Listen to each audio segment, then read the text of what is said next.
Hello everybody, this is Morten from Inkish.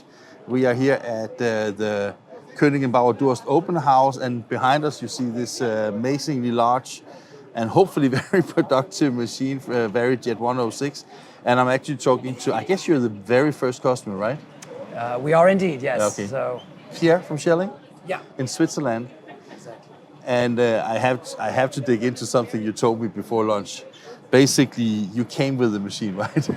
Well, yeah, so I was working with Koenig and Bauer Durst, and I basically sold Schelling the press, and I was wrapped around in it. But, Is that part of the business model about the VariJET that is always a good sales rep along with it?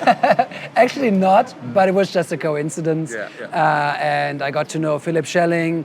We were talking, I mean, you know how it goes. And then I started my role as a business development manager for Schelling. I was working really closely with the CEO.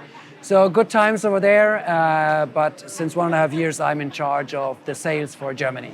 And you told me that you have 5 locations across Switzerland and Germany, right? Exactly. We've got 4 plants in Switzerland, 1 plant in Germany, which I'm also responsible for with 3 other colleagues. But yeah, this is us. So, I mean, and you also told me, and it's just to make sure that people understand where you are. Basically, you are saying that you produce almost everything that you can, basically, right? But it's in the packaging segment, right? Exactly. So our strategy, our company strategy, says that we have a one-stop shop, and as we've got 5 plants, and every plant has a specialty, we are able to print basically everything the market needs, and this is why we've chosen that one-stop shop idea for our customers. So yeah, basically, this is what we're doing with our one-stop shop. I mean, being in the market for the past 1.5 years, responsible for Germany, which is like a gigantic market compared to Switzerland. Yeah. At the same time, let's say the world is not really in our favor these days. How challenging is it to be a supplier to the brand owners and to the packaging, say, and to customers in general? It is quite a hard time, I do agree.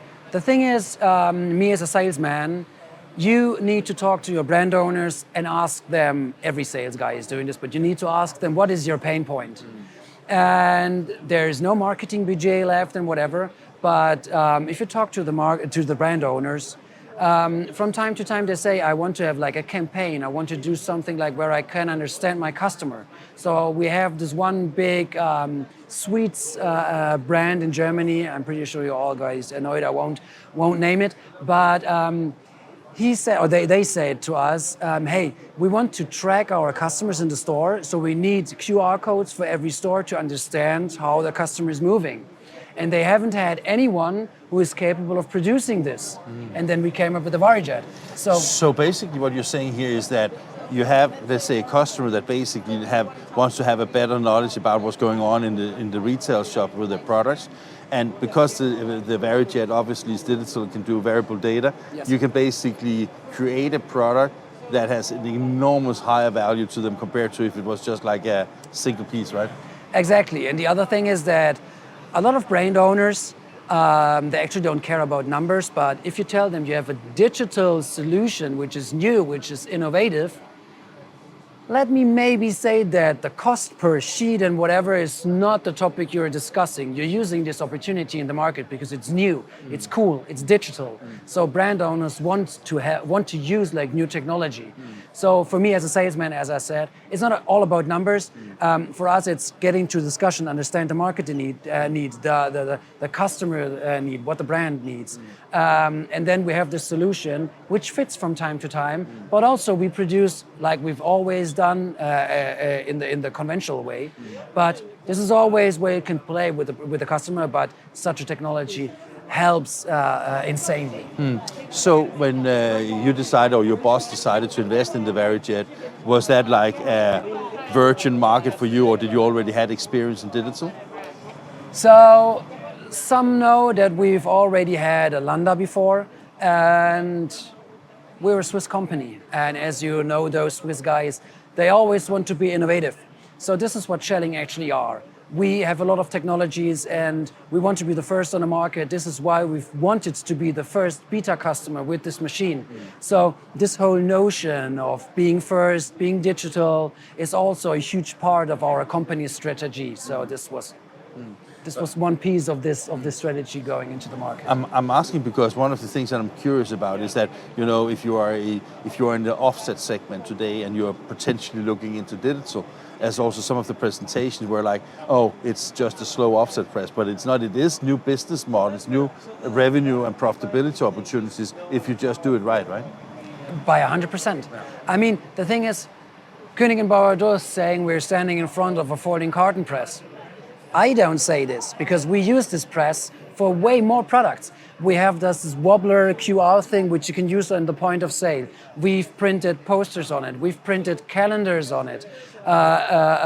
Christmas calendars with the little doors. I don't know how it's called in English. Yeah. So we are breaking out of the folding carton segment because it's a press and we want to use it. So to build on what you've said, we're breaking the framework and using this press as we want to use it for a lot of other product as well. I mean, when you look at the customers you have, and I guess that you sell both analog and digital productions, do you see there is a opportunity in the market to move more and more in the direction of digital, or is it the mix that also François Martin spoke about? The reason I'm asking is because when to be a little bit provocative, not to you, but to the setup of this event, sometimes people are using the same terminology as HP has used for years, that it is moving the smaller jobs to digital, so you free up space in the analog space. But in my view, I think actually there's much more that if you first have the digital mindset, you probably develop more new products and services into the digital mindset because it's way more valuable, right? Yeah, I mean, to answer your question, I would say it's a mix. It is still a mix. It is still a mix, and we as Schelling, as I said, we're trying to break out. We also do long runs on the VariJET. Don't ask me the quantity because sometimes it's like 5,000, but we're bending the press. We're trying to make it run. Even if offset might be the better option, our customer wants to have it printed digitally, so we do a long also run on the because VariJET. you have like a 7-color option, so you can have an extended gamut and exactly. Double coater by the end, we can also have like premium products printed on that press. So was that a surprise to you when you acquired? Because I mean, often when you acquire something, you use an Excel spreadsheet, you talk to a salesperson, you come and see demos, and then when you get it home, it's like where you started experimenting with it, right? Well, ask the Swiss guys, especially the guys on the machine. They're trying quite a lot. And yeah, I mean, it's awesome if you can see what it's actually capable of. If you're using, I like those jobs we've seen today. I like the representative jobs. But if you have like a brand, you're talking to the brand, and then you see the actually printed, done, real job, printed on the machine. Much more fun, right? Much more fun. Yeah. And what about, because I mean, everybody's talking about the ECG or the extended color gamut. I mean, and that is, of course, that when you're in the digital space, I think it's only the indigos where you can actually have Pantone colors. But here you can have 97% of the Pantone space. So when you go to a customer that is very sensitive to colors and you show them a print from the VariJET, do they accept it, or are they questioning first, can we see something or can we not see something, or? It always depends. Okay. The thing is, as I was working with Koenig and Bauer Durst, the whole discussion about reaching the color gamut, reaching the brand owner's color, is always around that. And you need to be in the range that the customer says, this is my color. Delta 2, right? Don't get me Max, wrong, yes. Yeah, absolutely. But also, in our bubble, in the digital bubble, always comparing, do I reach this color, which color gamut, I'm in with this and that machine. Of course, you need to reach that color, but no customer, no brand owner is asking you, do you reach my color? Because you need to do it, that's mandatory. Okay, I understand that. The reason why I was asking was a little bit like, you could also say that, okay, a customer comes to you, and they have like 4 colors plus 1 Pantone. Yeah. And you say, hey, we have to print it in offset because we have CMYK plus a Pantone. Then you reach it, right? Yeah. But you can also say that, okay, we make a print here to see if the gamut on the VariJET is so precise that you can say to the customer, here. And then they will, why are you showing that to me, right? Yeah. From time to time, it is the case. Yeah, Okay, absolutely. okay. You had it for almost 2.5 years? So you're like a beta customer and Yes, so grown it's like, with it, right? it's 2.5 years. We're owning the very first VariJET. Yeah. We also have been the first going into that joint venture beta cooperation between Schelling and Koenig and Bauer and Durst. Yeah, we've learned a lot. And there's no errors on the machine, it's just flawless, right? Yeah, absolutely. It always uptimes are like by 200%. I'm kidding. That's amazing, right? Yeah, I mean, as I told you, I'm a salesman.